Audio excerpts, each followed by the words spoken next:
안녕하세요. 절대값TV의 명품 PD 한PD입니다. 자, 오늘 세 군데에서 청약 결과가 나왔어요. 자, 이것부터 먼저 체크해 볼게요. 자, 이 세 군데의 그 청약 결과의 각각의 의미, 그걸 조금 우리가 한번 짚고 넘어가야 돼요. 뭐 그걸 과대 해석할 필요는 없어요. 과대 해석할 필요는 없어요. 이게 뭐 그렇다고 이것 때문에 뭐 시장이 피벗 전환이 된다거나 뭐 그런 것은 아닌데, 어쨌든 시장의 분위기는 굉장히 뭐랄까요, 분양시장, 그죠? 청약시장의 분위기는 살아날 수도 있겠다.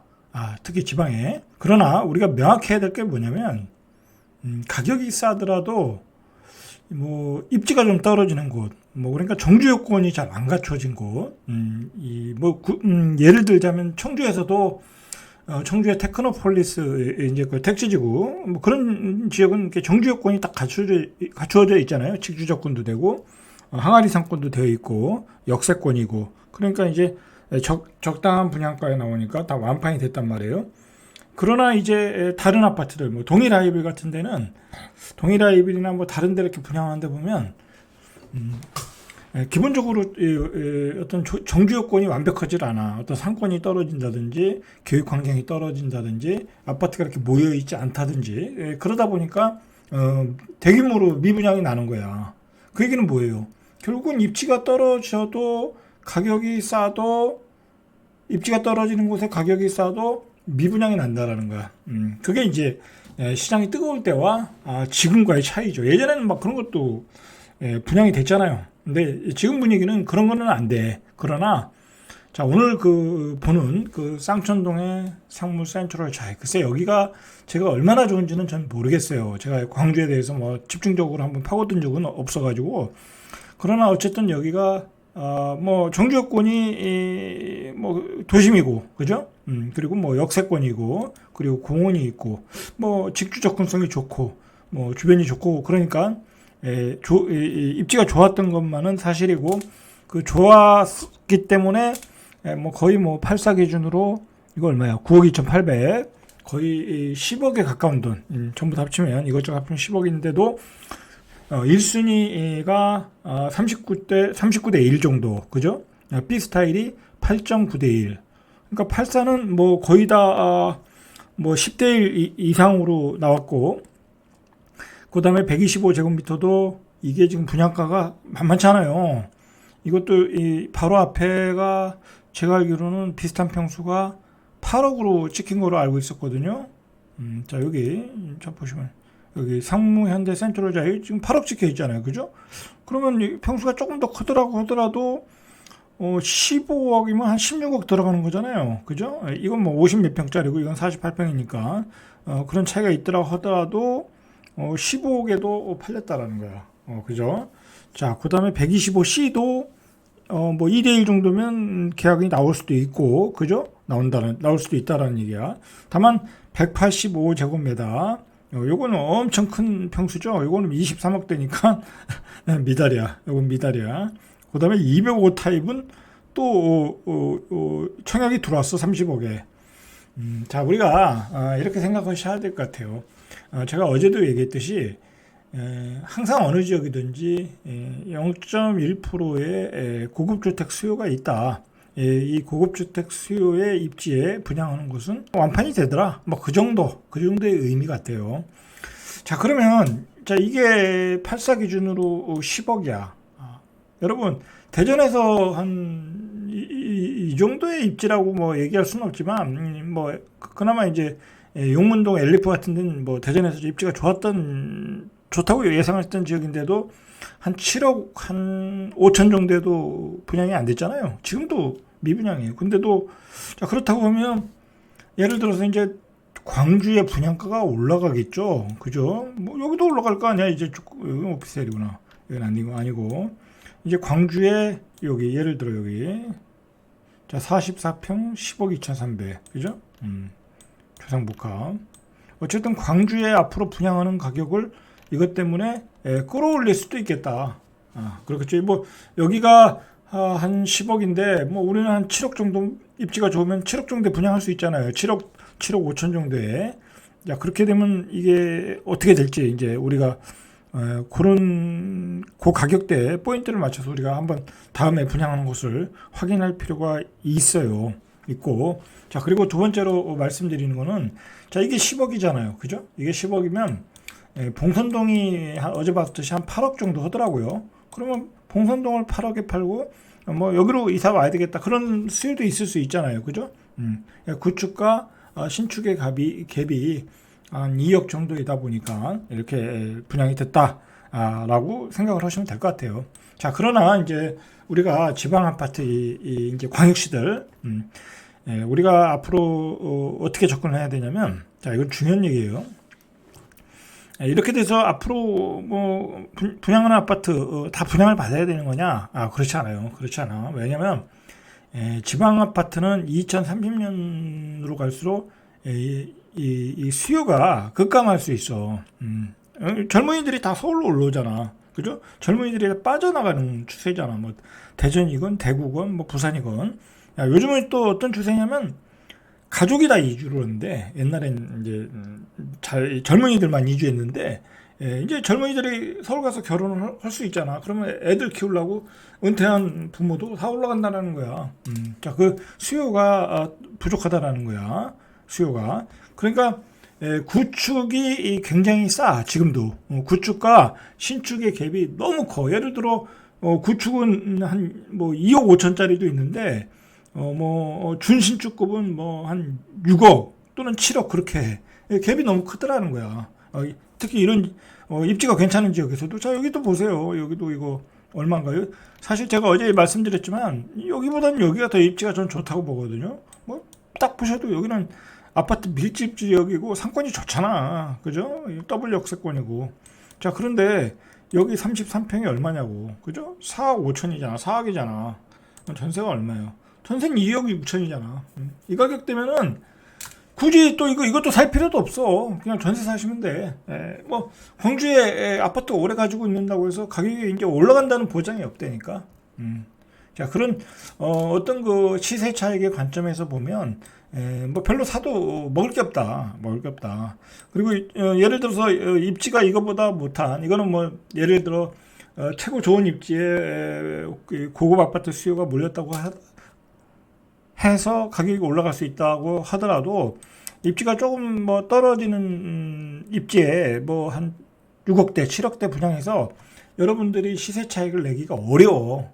자, 그런 수요들은 그냥 이런 데로 다 빠지는 거야. 이런 데 그냥 들어와서 고쳐 살든지, 아니면 이런 데 전세 살든지, 아니면 그 아파트 전세 살든지. 자, 여기 보세요. 84가, 자, 이거 2010년도형인데, 자, 보세요. 84가 전세가 얼마인가 보시죠. 84는 없네, 여기. 그죠? 여기 상무 SK뷰. 야, 이거 새 거네. 그죠? 이거 새 거예요. 자, 이게 6억 5천. 그죠? 6억 5천이요. 자, 6억 5천이고, 전세를 보시죠. 전세 한 4억 정도. 그죠? 그냥 전세 살면 되지. 그죠? 왜냐면 지방 아파트는 전세 가격이 그렇게 올라가질 않아. 여러분들이 사시는 동안 그렇게 전세 가격이 올라가질 않아. 굳이 살 필요가 없다라는 거예요. 자, 보세요. 여기도 2016년도형이 6억 5천이야. 자, 6억 5천인데 여기는 거의 10억이야. 여기 역세권이니까 여기가 더 낫네. 유치는. 그죠? 자, 이거 시세 차익 바라보고 들어가기는 좀 무리가 있죠. 그냥 단지 수요가 들어갔다. 실수요들이 그렇게 보셔야 될 것 같아요. 자, 그런 관점에서 지방 아파트를 보시면 될 것 같아요. 자, 여기 보시죠. 여기가 46평이 7억 8천. 자, 여기 뭐 분양권이 거래되네요. 자, 46평이 7억 9천. 이거 사는 게 낫지 않을까요? 그죠? 저는 그렇게 생각이 드는데요. 그죠? 43평이 글쎄요, 이게 진짜 가격인지 아닌지 모르겠는데, 어쨌든 이게 진짜 가격이라고 하면, 여기 지금 뭐 이게 한 50한 2, 3평 되는 게 15억이잖아요. 그죠? 그럼 이거 사는 게 낫죠. 그죠? 자, 그렇게 보시면 돼요. 자, 어쨌든 지방 아파트는 시간이 지날수록 수요가 줄어든다. 그리고 입지별로 가격 차이가 많이 벌어진다. 그래서 분양을 받아도, 입지가 조금 떨어지는 곳, 그런데 분양을 받아도 전세 가율이 낮기 때문에, 그리고 전세 가격이 올라가지 않기 때문에 별로 받아도 소용이 없다. 시세 차익은 나기 어렵다. 왜냐면 근본적으로 지방 아파트의 가격이 올라가려고 하면 이 내부 수요로는 안 올라가요. 내부 수요는 이 사람들은 이 지역에 사시는 분들은 어느 지역이든 광주든 대전이든 대구든 굉장히 보수적이라고. 특히 지방에 사신 분들은 잘 안 이사가. 자기 아파트에 그냥 고치고 산다고. 왜냐면 옛날부터 가격이 안 올라간다고 하는 것을 알았기 때문에 잘 안 산다니까. 안 이사 간다니까. 이게 왜 올라갔냐면 결국은 갭 투자 때문에 올라갔잖아. 근데 이거 이제 갭 투자를 못 한다고, 이거. 전세가율 60%, 전세가율 25평이니까 전세가율 25평인데도 전세가율이 65%밖에 안 돼. 자, 이거는 53%. 이런 상황에서는 이게 외지 투자자가 들어올 수가 없어. 자, 안 올라간다. 자, 이 정도로 정리해 드릴게요. 가자동 아이파크 한번 보시죠. 여기 오늘 분양되는 건데, 자, 여기죠. 여기인데, 자, 여기 주상복합인데, 이게 283세대에만 70몇 가구 정도 분양한 걸로 알고 있거든요. 다 59 스타일인데, 자, 8억 8천이면, 최소 9억 5천 이상은 들어가겠죠. 그죠? 9억 5천 이상인데, 분양이, 특공이 뭐 40몇 대일 나왔어. 그러니까 이 정도 가격이면 다 팔린다. 우리가 뭐 크게 달리 해석할 필요는 없는 것 같아요. 자, 옆에를 보니까 2005년도형이, 이거 5월 달에 8억에 거래됐네. 그죠? 옆에 시세가 그렇게 거래됐잖아. 그러니까 신축이니까 뭐 당연히 팔리겠네요. 그죠? 자, 수요가 있다. 자, 여러분, 사실은, 나는 이 아파트를 살 돈이 없는데, 그렇게 또 생각이 들잖아요. 비싸 보이잖아. 제가 생각해도 비싸 보이고. 자, 여기 뒤에 33평이 거의 11억. 이것도 비싼 거거든요. 전세가율 55% 비싼 거예요. 비싼 건데, 자, 이게 현실이 된 거야. 그러면, 자, 이거를 부정할 수는 없잖아요. 그죠? 이걸 뭐 투기 수요다, 뭐라고 얘기할 수도 없는 것 같아. 그죠? 워낙 작은 수의 아파트고, 그리고 뭐 워낙 다 팔리니까. 자, 이렇게 되면은 서울은 이제 뭐 8억, 10억 대는 그냥 다 팔리는 거야. 뭐 이게 탁월한 입지는 아니에요, 사실. 과자역이 있긴 한데, 이거 뭐 경의 중앙선이잖아요. 그죠? 경의 중앙선이고, 뭐 그렇게 탁월한 입지는 아니야. 주변이 뭐 상권이 좋은 것도 아니고, 그죠? 뭐 탁월한 입지는 아니야. 자, 그런데도 다 팔렸다는 얘기는 이 가격대 수요는 있구나. 제가 얘기했듯이 30대 수요들, 신축 아파트 수요들이 있다. 왜냐하면 그 사람들은 일기 신도시에서 깔끔하게 살았던 사람들이기 때문에 깔끔한 아파트를 원한다라는 거예요. 자, 이렇게 되면 계속 분양가는 올라갈 가능성이 많아요. 이거보다 좋은 입지. 자, 여기도 이제 분양하거든요. 북가자동 여기 분양이라고 써 있죠. 자, 여기는 굉장히 좋은 입지예요. 여기는. 그래서 대림에서 아크로 뭐 리바인 뭐 그런 수준, 하이브랜드급으로 여기 짓는 거예요. 자, 여기는 나중에 분양하시면 분양가가 적정히 나오시면 분양 받으세요. 여기는 굉장히 좋은 입지예요. 그렇잖아요. 여기 트리플 역세권에 여기 개천변 있고 좋아요. 괜찮아요. 자, 그러면 분양가가 자꾸 올라간다는 얘기야. 또 볼까요? 자, 여기도 이제 많이 올라가겠죠. 자, 여기도 많이 올라가겠죠. 대조요.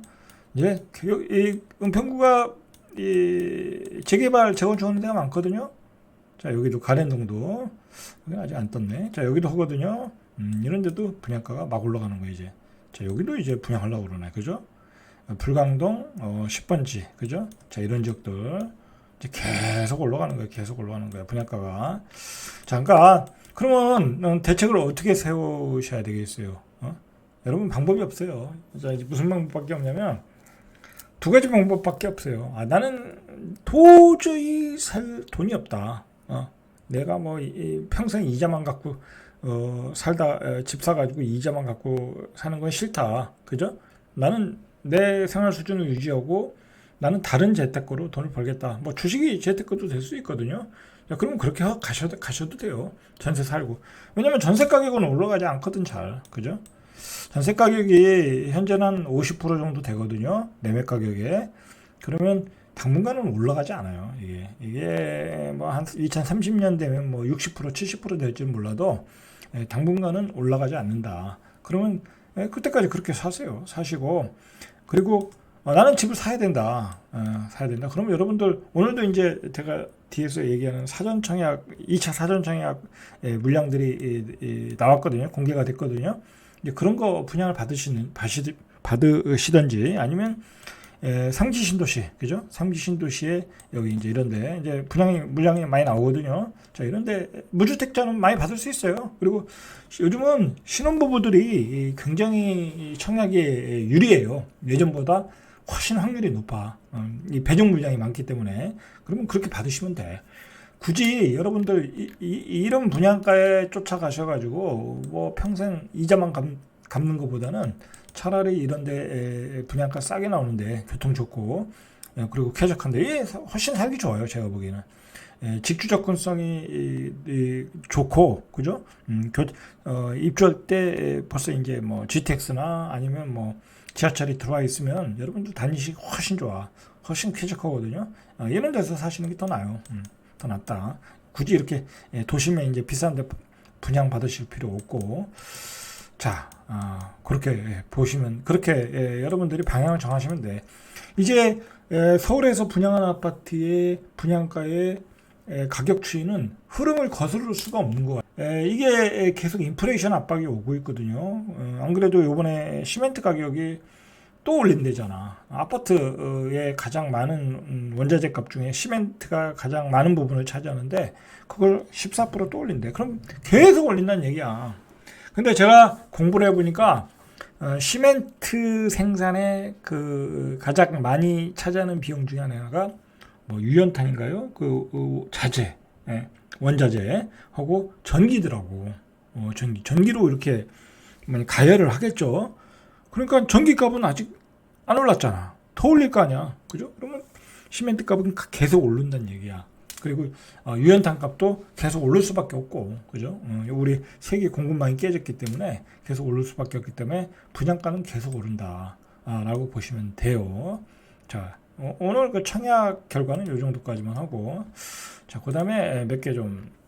오늘 그 서울시에서 삼성동, 청담동, 대치동, 잠실 여기가 이제 토지거래 허가 구역으로 묶여 있죠. 자, 이걸 재연장했어요. 재연장했는데 제가 어제 말씀드렸잖아요. 이거 지금 여기 사시는 분들은 굉장히 불만이 많잖아요. 그죠? 자기 집을 팔아야 되는데 그리고 풀어주면은 더 많이 올라가는데, 그죠? 그럼 그거죠. 계속 압박하는 것은 풀어달라는 거 아니에요? 가격 더 올려붙이게. 그거예요. 사람들이 풀어달라는 얘기는. 사실 여기 팔고 나가겠다는 것도 아니야. 삼성동, 청담동, 대치동, 잠실에 사시는 분들이 집 하실 분들 그렇게 없어요. 제가 보기에는. 풀리면 더 오른다. 그러니까 더 풀어달라고 압박하는 거예요. 그러나 서울시는 알죠. 서울시만 알아요. 부동산 전문가들은 다 알지. 이거 풀어줬다가는 지금 집값이 이 지역의 집값이 급등해요. 급등하니까. 왜냐면 이 부동산 투자라는 건 심인데 지금 쏠림 현상이 심각하잖아. 그리고 지방의 시장에 뭐 투자할 수 있는 그 수요가 없잖아. 투자 안 해요 이제 지방에. 지방은 이제 제가 보기엔 이번 사이클로 어떤 피벗 전환이 됐다고 봐요 저는. 여러분 잠깐만 지방 얘기하면 예를 들어 지방에 입지가 안 좋은데 뭐 지금 대구 같은데 6억 5천 뭐 분양가가 6억 또는 조금 큰 평수는 7억 5천. 여러분 그런 거 사면 안 돼. 혹시 장이 또 돈다고 해서 그런 거 사면 그냥 그 가격이야. 전세는 3억인데 그리고 그건 6억인데 그걸 누가 사겠냐고. 그죠? 지방에서는 그런 건 이제 안 올라요. 서울 같은 데는 전체적으로 오르면 다 레벨업이 되는데 지방은 안 오른다니까. 그러니까 사람들이 지방에 있는 아파트 팔고 다 서울로 가자. 그렇게 되는 거야. 이런 현상이 이번에 나타난 거잖아. 그런데 여기다가 토지거래 허가구역까지 풀어줬다가 난리가 나는 거야. 그래서 안 풀어준 거예요. 만약에 풀어줬다가 강남의 집값이 올라. 강남의 집값이 오르면 송파 마영구성이 다 오른단 말이야. 그럼 서울 집값이 다 올라. 경기도 집값까지 올라. 내년에 선거를 못 치르죠. 그죠? 내년에 선거를 못 치르죠. 그렇게 되면. 그 다음에 무슨 얘기가 나오냐면, 이제 사전청약 두 번째 물량들이 나왔어요. 이제 그거 한번 체크해 보시죠. 자, 이번에 가장 핫할 수 있는 지역이 아파트가 이 한강변에 공공 분양하는 수방사 부지라고 그래요. 이게 두 번째 사전청약. 이거는 이제 뭐 나눔형 주택도 아니에요. 그냥 받으시면 그냥 시세차익이 몇 억 나오는 거야. 그러니까 조건이 되시는 분들 여러 가지 조건이 필요해요. 일단 무주택자야 되고 뭐 자산도 2억 이하에 있어야 되고 뭐 수입도 굉장히 낮아야 되고 그러니까 그 사회적인 약자들은 기회가 되면 꼭 분양하셔가지고 분양 받으시길 바래요. 청약하셔가지고 분양 받으시길 바래요. 왜냐면 이런 거 받으면 그냥 내 자산이 그냥 한 자산 생기는 거야. 한 자산 생기는 거야. 뭐 유치는 뭐 말할 필요도 없어요. 그냥 한강변 역세권에 한강이 보이는데 최고의 입지다라고 보시면 되고, 자 일반형으로 공급되는 추정 분양가가 8억 7천이래. 뭐 이거 제가 보기에는 정부의 땅에다가 짓는 것 치고는 비싸게 나왔어. 그러니까 이런 거 정부가 문제가 있는 거야. 정부가 자기 땅값을 고가로 쳐주고 건설비를 여기다 추가해서 8억 7천 내놓으면 이게 기준이 되는 거야. 이게 기준이 되는 거야. 이제 서울의 웬만한 아파트의 팔사는 이제 다 이 가격 이상으로 나오는 거야. 그러니까 정부도 이렇게 비싸게 분양하면 안 돼. 이거 이렇게 분양을 해가지고 정부가 이거 가지고 돈 벌려고 그러는 건 아니잖아요. 그죠? 그러니까 정부 입장에서는 소탐대실한 거야. 이거는 제가 보기에는 한 6억 초반대에 분양을 했어야지. 그죠? 땅값을 낮춰서 했어야지. 땅값을 높이 평가하고 이걸 지어서 가져가는 거 아니야. 이거 도대체 어디서 시행하는지 모르지만 이 나쁜 놈들이야 이거. 이렇게 분양하면 안 돼. 이거 어차피 사회적 약자들이 분양받는 거잖아. 뭐 자산이 2억 이하, 2억이면 자산이 거의 없는 거지. 전세 사는 사람들 아니야. 그 사람들이 2억 있는 사람 보러 8억 7천 받으라고 그게 말이 되냐고. 그리고 정부가 이거 8억 7천 받아가지고 무슨 뭐 부귀영화를 누리겠어요. 세수에 도움이 되겠어. 맥가고 되지도 않는 거. 그냥 실수한 거야, 제가 보기에. 6억 초반에 했어야지. 왜냐면 이렇게 분양을 해버리면 앞으로 서울의 최저가가 8억 7천이 돼버린다는 얘기야. 자, 이거 외에 국토교통부가 오는 9일 공공분양주택 1981호에 대한 사전청약. 많지는 않아요. 많지는 않아. 근데 이제 사전청약이잖아. 제가 요즘 계속 강조하는 게 뭐냐면 서울의 분양가가 올라가고 계속해서 분양 완판이 되고 계속해서 다음에 분양하는 것들이 분양가가 올려서 나온단 말이야. 그러면 분양가와 그 구축의 갭이 자꾸 벌어져. 지금은 예를 들어서 한 11억 정도 분양가가 분양가가 한 10억 5천 정도. 근데 구축이 한 10억 5천이야. 8억 5천이야. 그런데 이게 자꾸 새 아파트가 프리미엄이 붙고 다시 또 올라가 버리면 이 구축의 가격을 또 올려붙일 수 있다니까. 제가 보기엔 불안한 여지가 좀 있어. 지금 정부는 조심해야 돼. 그런데다가 지금 금리는 다 올렸잖아. 그리고 금리도 떨어지고 있어 지금. 금리를 올릴 수가 없다고. 그리고 금리는 어떻게 보면 금리도 채권 시장도 수요와 공급에 의해서 움직이는 거라고. 그렇잖아요. 돈은 은행에 많이 써놨는데 기업들이 경기가 안 좋으니까 돈을 못 빌려가. 그러면 은행은 어떻게 해야 되겠어? 금리를 내려서 일반 대출, 주택담보대출을 해야 되겠지. 그죠? 그러다 보면 금리가 내려간다고. 요즘이 그런 현상 같아. 뭐 기업들은 뭐 돈을 갖다 쓸 수도 없고 돈은 많이 남아돌고, 그죠? 경기가 안 좋으니까 돈을 빌려 쓸 사람이 없는 거야. 기업이 없는 거야. 그러니까 돈이 많이 남아도니까 금리가 떨어지잖아. 그죠? 그런데다가 주식시장은 또 올라오고 있고, 거기다가 제가 걱정하는 게 삼성전자가 예를 들어 한 8만 원을 간다. 지금 한 7만 1천 원 정도인데, 그러면은 일반인들이 삼성전자에 많이 물렸거든. 그러면 이제 본전 측이나 익절을 하고 나오면 시중에 또 유동성이 풍부해지는 거야. 그럼 그 돈이 어디로 가겠냐고. 부동산으로 가겠지. 그죠? 자, 그런 점에서 올 하반기 내년까지는 부동산 시장이 조금 불안해 보인다. 저는 그렇게 생각이 들어요. 뭐 결국은 뭐 지금은 어떤 경기 침체의 어떤 선상에 있지만은 전파동이라는 건 충분히 있을 수 있는 거거든요. 자, 그러니까 일단 이런 불안한 심리를 정부가 잡아주려고 하면 정부가 계획하고 있던 물량들을 빨리 풀어야 돼. 많이 풀어야 돼. 왜냐하면 민간 분양 시장에서는 뭐 분양가를 정부가 통제할 수가 없잖아. 그리고 윤석열 정부는 뭐 분양가 상한제를 거의 풀어놓고 이제 가는 정부이기 때문에 분양가 잡을 생각도 없는 정부이기 때문에 이 고삐 풀린 분양가를 잡을 수가 없다고. 그렇다고 하면 이 민간 분양, 공공 분양 또는 분양가 상한제 지역에서 나오는 아파트 물량을 빨리 풀어야 된다. 풀어야 된다. 그리고 사전 청약만 풀어야 되는 게 아니라 본 청약을 서둘러야 된다. 왜냐 사전 청약 물량은 미비해. 그렇잖아요. 사전 청약 물량은 원래 잡아놓은 것도 미비하고 지금 속도도 느리단 말이야. 그러니까 본 청약이 나와야 된다. 일반 사람들은 본 청약이 어떻게 나오는지 잘 모르니까 심리적으로 급해지니까 자꾸 또 사러 간다고. 그러다 보면 이게 집값이 또 급등할 수 있다고. 자, 그래서 빨리 이 분양을 해야 된다. 아니면 정부 입장에서 계속 홍보를 하든지, 그죠? 본 청약이, 이제 분양 물량들이 많이 쌓여있다. 그런 국토부 장관의 언론 플레이, 그런 것도 좀 중요하다고 보거든요. 근데 국토부 장관이 그런 건 관심이 없어. 내가 보니까 맨날 지금 내년에 선거 앞두고 GTX만 챙기기 바쁘더라고. 집값 올리기에만 급급한 거야, 이 양반이. 그러면 안 된다.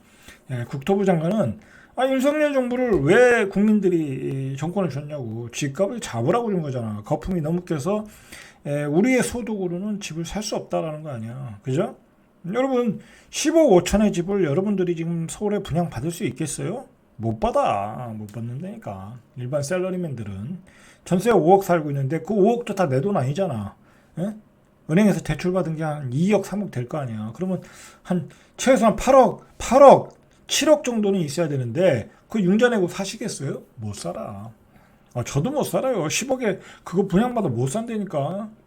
여기 세종에 집 팔고 가서 그거 못 산다니까. 그런 상황이 되는 거예요. 여러분 글쎄요, 제가 계산을 안 해봤는데 제가 생각하기에는 10억 5천 정도의 아무리 이 보수적으로 잡아도 5% 대한민국의 5% 정도 안에 들어야 돼.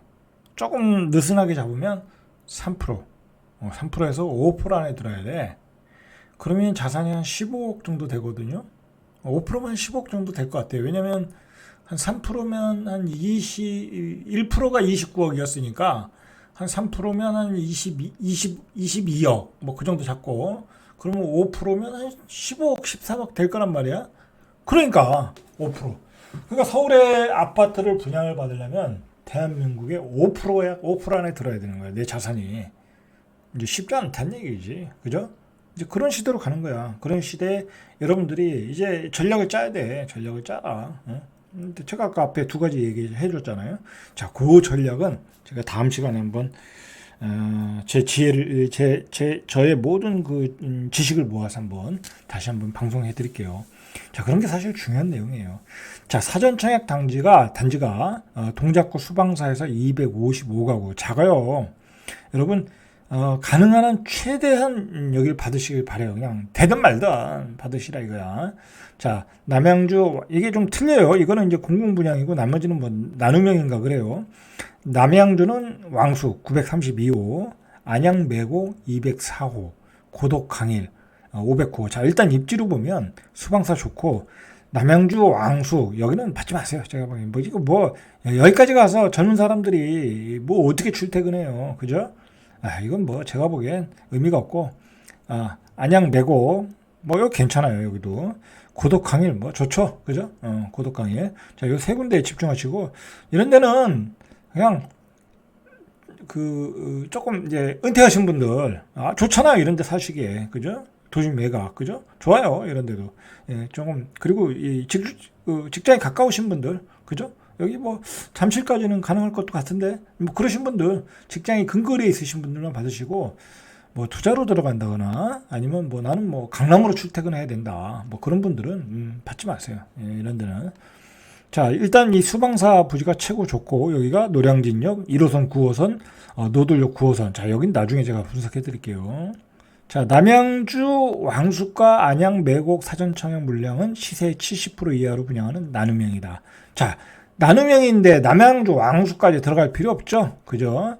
그리고 가능한 한 여유 조금 갚아 나가실 수 있는 분들은 이 나눔형 받지 마세요. 나눔형 받지 마세요. 그러나 나는 뭐 집에 대한 욕심도 없고 돈이 없다. 원천 자금이 부족하다. 그러면 이런 거 받으셔야 돼. 나눔명령. 나중에 이제 시세의 70%는 본인이 가져가고 나머지 30%는 이제 국가에 돌려주는 거니까 말 그대로 그 수익을 나누는 거예요. 그러니까 나는 돈이 부족하다. 그러신 분들은 받으셔도 돼요. 자, 남양주 왕숙은 뭐 무슨 GTX B노선과 9호선 연장이 된다고 그러는데 이런 거 기대하지 마세요. 이거 뭐 언제 될지도 모르는 건데 기대하지 마시고 중요한 거는 너무 멋진 분들은 받으실 필요 없고 가까이 계신 분들만 가까이 그 인근 지역에 사시는 분들 아니면 잠실 쪽에 출퇴근하시는 분들 자 그런 분들 받으시면 되겠죠. 뭐 이런 지역까지 가서 나눔형을 받으실 필요 없고 굳이 이런 지역 받으실 거면 왕숙지구에 본 분양할 때 그죠? 받으시면 되겠죠. 이게 왕숙이죠. 왕숙인데 추정 분양가가 46제곱미터 요거 2억 6천 나눔형이에요. 이게 55제곱미터 3억 1천 그리고 59제곱미터 3억 3천 뭐 싸지도 않아요. 나눔형이라고 해서 싸지도 않아. 자, 안양 내곡은 안양 종합운동장과 가까우며 월판산 안양 운동장역이 예정돼 있다. 좋죠. 월판선은 지금 공사 중이니까 매력이 있어요. 여기는 입지가 좋은 거예요. 그러니까 왜냐면 판교 출퇴근이 가능하잖아. 그죠? 그리고 인덕원 가서 갈아타가지고 저기 강남으로 출퇴근할 수 있잖아요. 괜찮죠? 여기 나눔형도 괜찮은 것 같아요.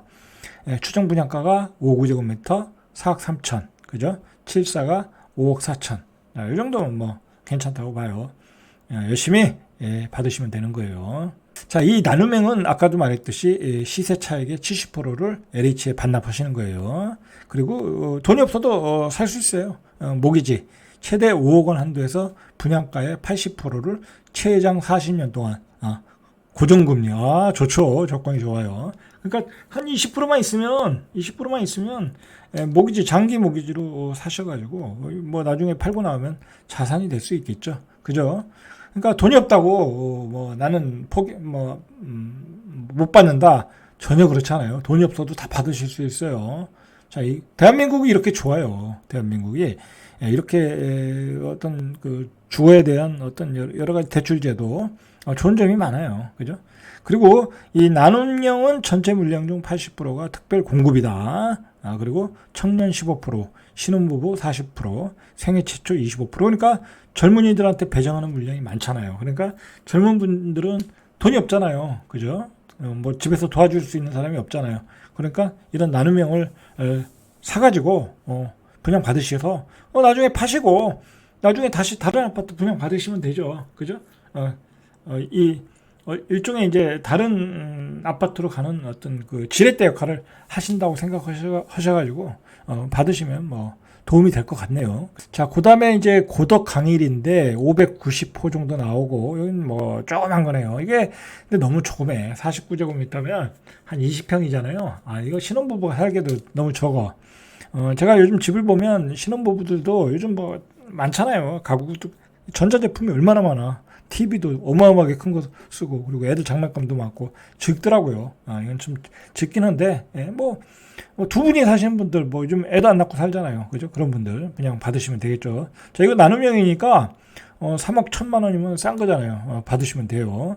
자, 요 다음에 성동 구치소 부지에 한 320호가 나오긴 했는데 이거는 다음으로 미뤄졌다고 그래요. 여기도 다음에 이제 핫플레이스.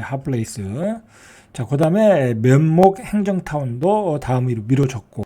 자, 청약일을 보니까 본 청약은 수방사가 내년 9월. 그러니까 요번에 이제 6월 달에 사전 청약하고 본 청약은 내년 9월로 가장 빠르다는 거예요. 고덕 강일도 2026년 8월. 이건 너무 멀다. 그죠? 이건 너무 멀죠. 그죠? 그 남양주 왕숙은 본 청약이 27년이야. 이게 뭔 의미가 있냐고. 그러니까 그냥 받아만 놓는 거지. 받아놓고 이제 다른 청약해서 당첨되면 안 가셔도 되니까 받아 놓으시면 되는데 이건 의미가 없어요. 사실 받아도 내가 여기 들어가 살지 안 살지도 몰라. 이때 내가 대한민국에 있을지 없을지도 모르잖아. 그죠? 그러니까 별 의미가 없어요. 자, 오늘은 여기까지 이상 절대값TV의 명품 PD 한 PD였습니다.